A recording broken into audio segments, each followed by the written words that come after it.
Hello and welcome back to another episode of Tech It's Simple. Today, I'm going to show you how you can log into Citibank easily.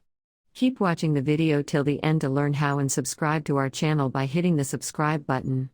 Press the bell icon so that YouTube will notify you whenever we post a new video to log into Citibank.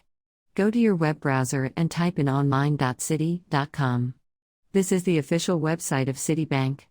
Now to sign in, enter your username on the box that pops up over to the right side of the screen.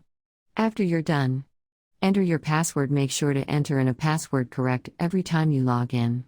If you want to try to remember your user ID, check the box over here.